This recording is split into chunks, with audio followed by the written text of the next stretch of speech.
Hello friends, आप सभी का स्वागत है आपके अपने प्लेटफॉर्म महेंद्र एकेडमी में। दोस्तों, आज हम पढ़ेंगे भारतीय राष्ट्रीय आंदोलन, जो कि एग्जाम पॉइंट ऑफ व्यू से होगा। बिहार के सारे एग्जाम होंगे और एसएससी के सारे एग्जाम होंगे, लेकिन टारगेटेड एग्जाम जो होगा वो बीपीएससी यानी कि बिहार टीचर भर्ती जो की वैकेंसी जो आई हुई है, बीपीएससी 3.0 की री एग्जाम जो है, उसके लिए जो अपकमिंग वैकेंसी है बीपीएससी 4.0 और बीपीएससी 5.0 के लिए भी वैकेंसी जो है। ठीक है दोस्तों, तो हम पढ़ेंगे भारतीय राष्ट्रीय आंदोलन। भारतीय राष्ट्रीय आंदोलन। ठीक है दोस्तों, ये जो होगा बिहार के परिप्रेक्ष्य से होगा।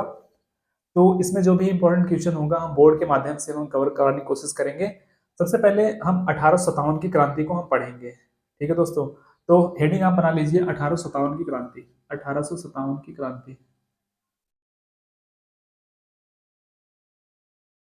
The revolt of 1857। 1857 की क्रांति को हम समझने से पहले हम आते हैं अपने बिहार के सबसे पहले, सॉरी, अपने भारत देश के सबसे पहले 1757 के जो प्लासी का युद्ध हुआ था और 1857 के मध्य जो भी युद्ध हुआ, जो भी अत्याचार हुआ, उसी का परिणाम क्या था? 1857 की क्रांति था। हम यहाँ पे ले सकते हैं कि 1757 से लेके 1857 के मध्य अत्याचार का परिणाम, अत्याचार का परिणाम 1857 की क्रांति था। अब देखो, 1857 की क्रांति का जो कारण था, बहुत सारे कारण हो सकते हैं। राजनैतिक कारण था, आर्थिक कारण था, तात्कालिक प्रभाव था, सामाजिक एवं सांस्कृतिक कारण था। बहुत सारे इसके कारण हो सकते हैं। सबसे पहले हम देखते हैं राजनैतिक कारण इसका क्या था।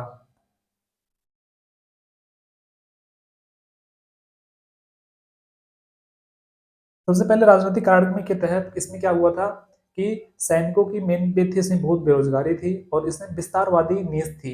यानी कि अंग्रेजों की ऐसे नीति थी, वो भारत के हर एक प्रांत को, हर एक राज्य को धीरे धीरे वो हड़पते जा रहे थे। इससे ये भारतीयों जो है नाखुश हुए, उन्होंने 1857 क्रांति को मजबूरन करना पड़ा। इसमें दो पॉइंट लिखेंगे हम। विस्तारवादी नीति, विस्तारवादी नीति, सैनिकों की बेरोजगारी।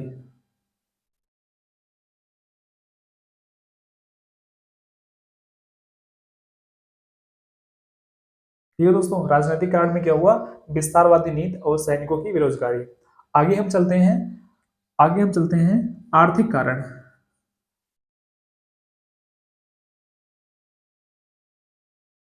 आर्थिक कारण के तहत में क्या हो गया कि जैसे जैसे भारत में आर्थिक व्यवस्था जो है वो धीरे धीरे चरमरा गई। इसका मतलब क्या हो गया? जैसे हस्तशिल्प जो उद्योग था उसका पतन होता गया और भू राजस्व व्यवस्था वो भी खंडित होती गई। और जो भूमि कर था उस पे भी सही ढंग से कर नहीं मिलता था। ठीक है, यानी कि भूमि राजस्व व्यवस्था, भूमि राजस्व व्यवस्था, भूमि कर, हस्तशिल्प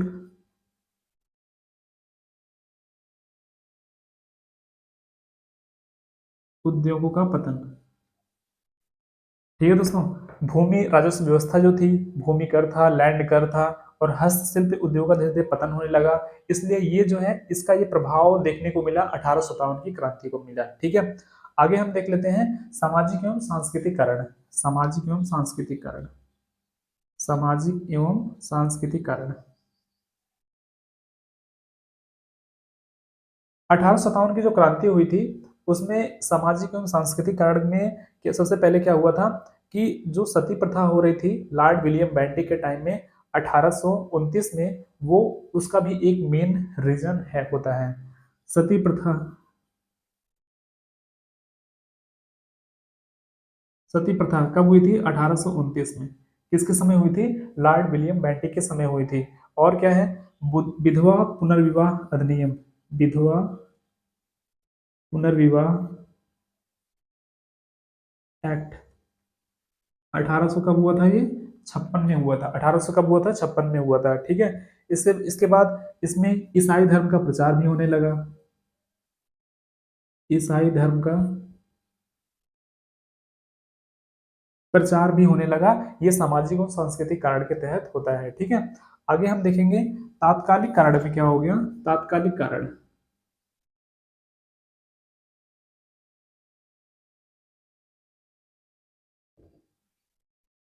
तात्कालिक कारण में क्या हुआ देख लेते हैं आप। राजनीतिक कारण हुआ, आर्थिक कारण हुआ और सामाजिक कारण हुआ। इसी कारण की वजह से भारतीय राष्ट्रीय आंदोलन जो छिड़ा 1857 की क्रांति हुई।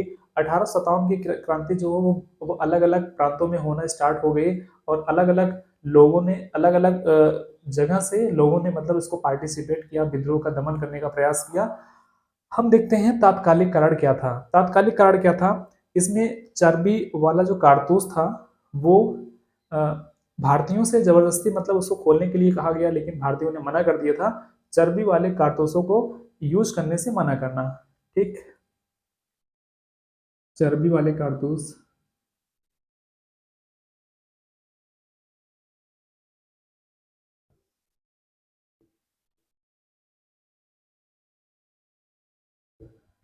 चर्बी वाले कारतूस का प्रयोग ना करना। इसके बाद होता है ब्राउन बेस लोहे के बंदूक को हटाया गया। जो ब्राउन बेस लोहे का बंदूक था उसको हटाया गया, वो भी एक कारण था। 1856 में हटाया गया था। ब्राउन बेस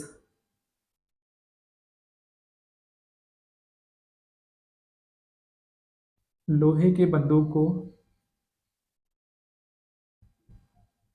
हटाया गया। कब हटाया गया था? 1856 में हटाया गया था।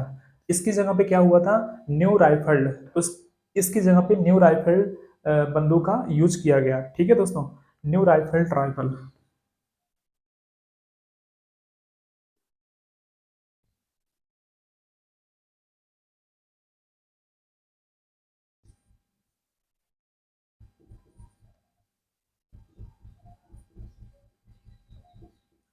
न्यू राइफल बंदूक का प्रयोग किया गया। इसमें जो गोली लगती थी, जो इसमें जो कारतूस लगती थी, कारतूस जो लगता था वो गाय की चर्बी से बनता था, गाय की चर्बी से मिली होती थी। ठीक है, तो सबसे पहले 1856 में क्या ब्राउन बेस राइफल का प्रयोग हुआ करता था, लोहे का बंदूक वहां पे था, उसको हटाया गया। न्यू राइफल बंदूक का प्रयोग किया गया। उसमें जो कारतूस लगती थी वो चर्बी युक्त कारतूस थी, जिन्होंने भारतीयों ने मना कर दिया।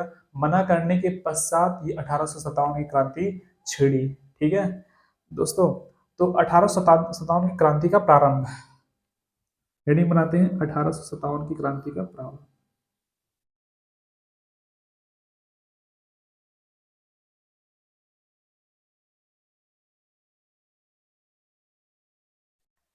डेट थी 29 मार्च 1857।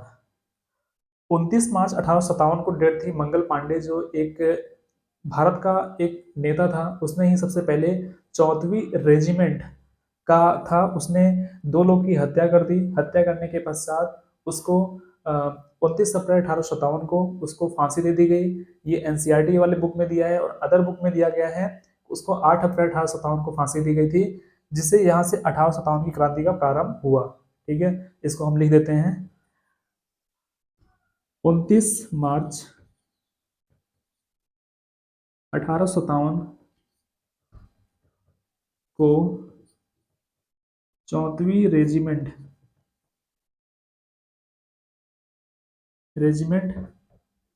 में रहने वाले मंगल पांडे ने मंगल पांडे ने 2 लोग की हत्या कर दी थी। 2 लोग वो कौन कौन थे? लेफ्टिनेंट बाग, लेफ्टिनेंट बाग, बाग और सार्जेंट। लेफ्टिनेंट बाग और सार्जेंट की हत्या उन्होंने कर दी थी, जिसके तहत उनको हम 29 अप्रैल 1857 को फांसी दे दी गई। फांसी दे दी गई, यानी कि 1 महीने के बाद। ये कहाँ पे डाटा है? ये एनसीईआरटी में है।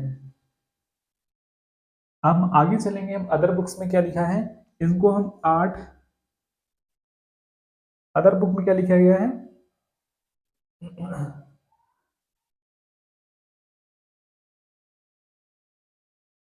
अदर बुक में लिखा गया है 8 अप्रैल 1857 को फांसी दी गई। फांसी दी गई। ठीक है दोस्तों।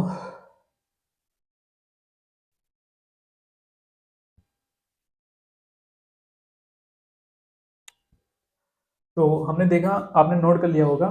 तो 1857 की क्रांति के समय जब वो विद्रोह हो रहा था, उस समय जो कमांडिंग ऑफिसर था वो हेड से था। ठीक है। 1857 की क्रांति में कमांडिंग ऑफिसर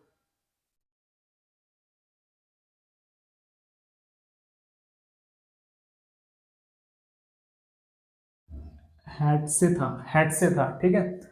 इसके बाद क्या हुआ, 10 मई 1857 को, 10 मई 1857 को चर्बी वाले लगे कारतूस को भारतीयों ने खोलने से मना कर दिया, प्रयोग करने से मना कर दिया। ठीक है।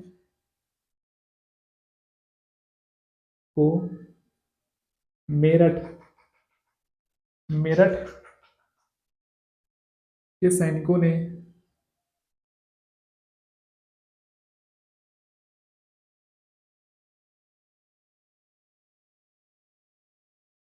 चर्बी युक्त कारतूस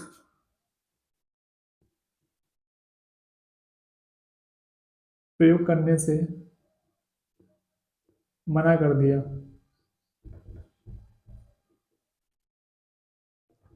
चर्बी युक्त कारतूस करने से मना कर दिया। ठीक है। उस टाइम जो मेरठ छावनी का जो अधिकारी था वो डेविड था।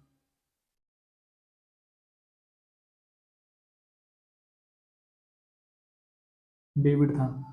ठीक है दोस्तों। वो एक्चुअल माना जाता है कि 10 मई 1857 को जो मेरठ के जो सैनिक सैनिक रहा करते थे, उन्होंने चर्बी युक्त जो कारतूस लगे थे बंदूक में, उन्होंने इसको प्रयोग करने से मना कर दिया। वहीं से क्रांति की स्टार्ट होती है। 10 मई 1857 को ये क्रांति स्टार्ट करती है। अब हम देखेंगे विद्रोह का विस्तार। विद्रोह का विस्तार।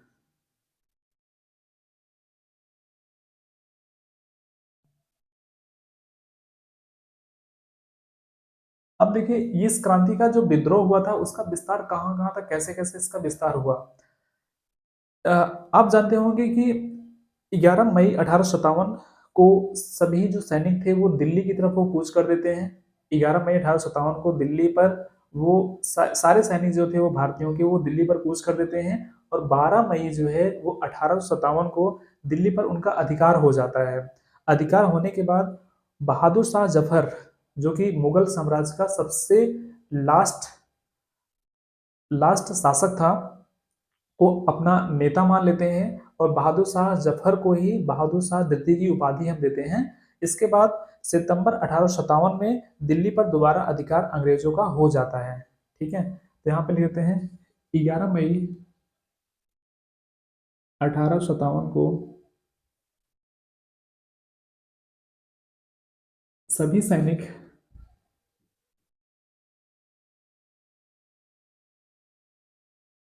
दिल्ली पर कूच करते हैं। कूच मतलब चढ़ावा करते हैं। 12 मई 1857 को दिल्ली पर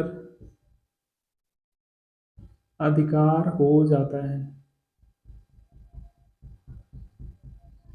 अधिकार हो जाता है। ठीक है। दिल्ली पर अधिकार हो जाता है। और वहां पर अपना नेता बहादुर शाह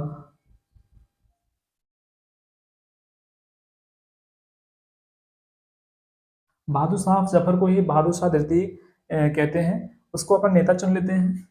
नेता चुन लेते हैं।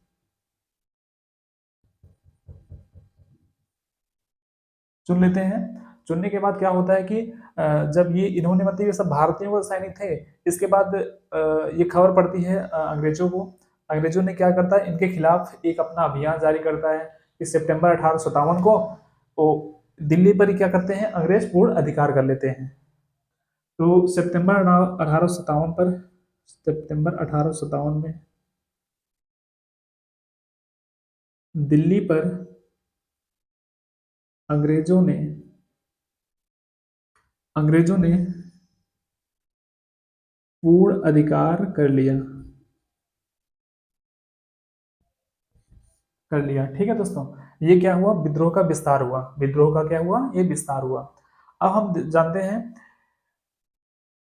अब इस विद्रोह का जो दमन कर रहा था वो कौन कर रहा था, 1857 का जो विद्रोह का दमन कर रहा था वो जॉन निकोलस और हडसन और लॉरेंस, इन्होंने इस विद्रोह का क्या किया, दमन किया, यानी कि उसको दबाया।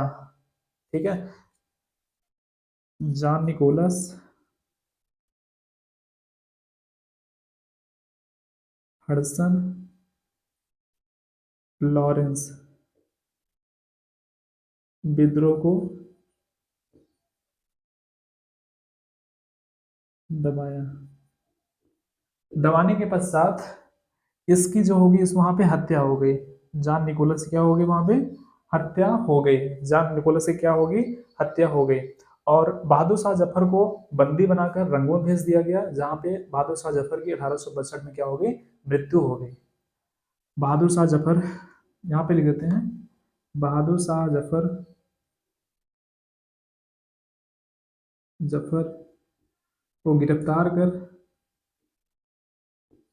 कर रंगून भेज देते हैं,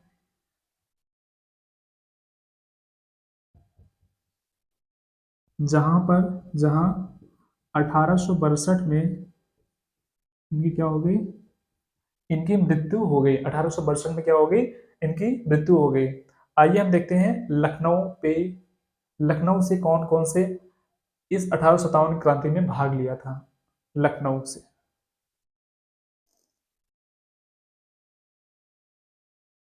आपने नोट कर लिया होगा या तो स्क्रीनशॉट आप ले सकते हो।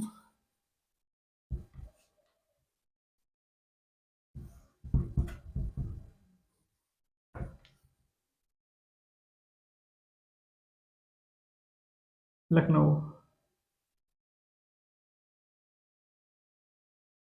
लखनऊ कहाँ पे है, यूपी में है। ठीक है, लखनऊ यूपी में है।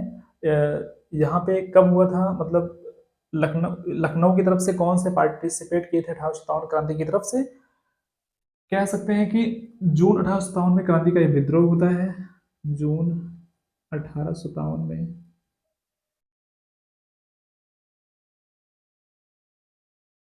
जून 1857 में विद्रोह होता है। ठीक है, इसके बाद इसको स्टार्ट किया था बेगम हजरत बेगम हजरत महल ने इस विद्रोह को क्या किया था, वो शुरू किया था। ठीक है, और इसको हम महक परी नाम जानते हैं, महक परी, महक परी, बेगम हजरत महल को हम महक परी के नाम से जानते हैं। और इस विद्रोह में बेगम हजरत महल ने हत्या की थी अ, हेनरी लॉरेंस, इसने हत्या कर दी थी हेनरी लॉरेंस। ठीक है दोस्तों, हम बोर्ड पे लिख रहे हैं तो इसमें कुछ ना कुछ टाइम तो लगेगा ही। इसके बाद मार्च 1858 में विद्रोह को दबाया किसने, विद्रोह को दबाया विद्रोह को दबाया अब लखनऊ पर पूर्ण रूप से पूर्ण रूप से अंग्रेजों का अधिकार हो गया, अंग्रेजों का अधिकार हो गया।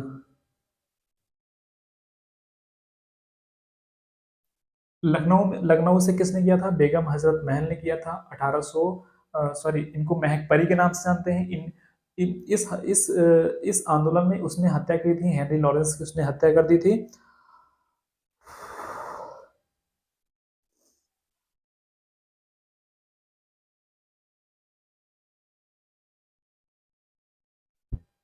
तो अभी हमने देखा कि लखनऊ पे जो है वो पार्टिसिपेट की थी बेगम हजरत महल, इनको महक परी के नाम से जानते हैं। तो हम देखते हैं आगे जो है कानपुर से इस विद्रोह में कौन शामिल हुआ था, कानपुर।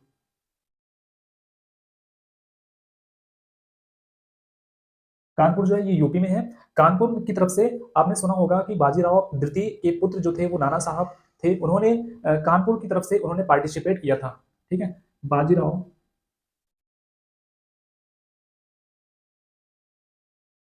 बाजीराव द्वितीय बाजीराव द्वितीय के दत्तक पुत्र थे, दत्तक पुत्र हम कह सकते हैं, दत्तक पुत्र,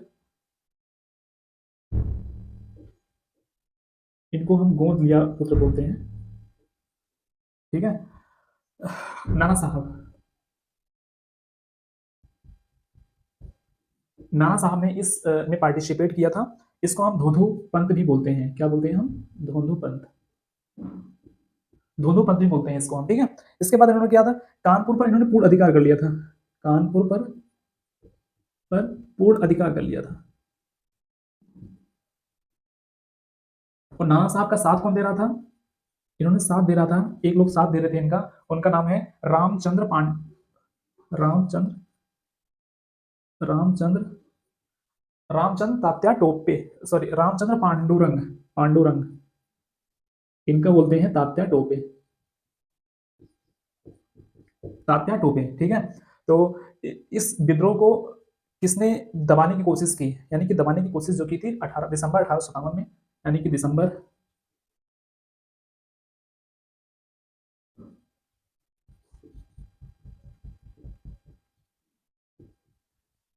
1857 में कैंपबेल ने इस विद्रोह को दबाने की कोशिश की। कानपुर से बाजीराव द्वितीय के दत्तक पुत्र जो है नाना साहब, इन्होंने कानपुर पूर्ण अधिकार कर लिया। इनके साथ ये थे रामचंद्र पांडुरंग, जो कि तात्या टोपे के नाम से जानते हैं। इसको विद्रोह की दबाने की कोशिश की थी 1857 में, दिसंबर 1857 में कैंपबेल में। तो कानपुर से कौन पार्टिसिपेट हुआ था आपने समझ गया। फिर आगे हम देखेंगे, कल हम झांसी से कौन पार्टिसिपेट किया था, बिहार से कौन पार्टिसिपेट किया था, विद्रोह का असफलता का कारण क्या था, तो हम अगली क्लास में हम देखेंगे। Thank you so much. जय हिंद, जय भारत।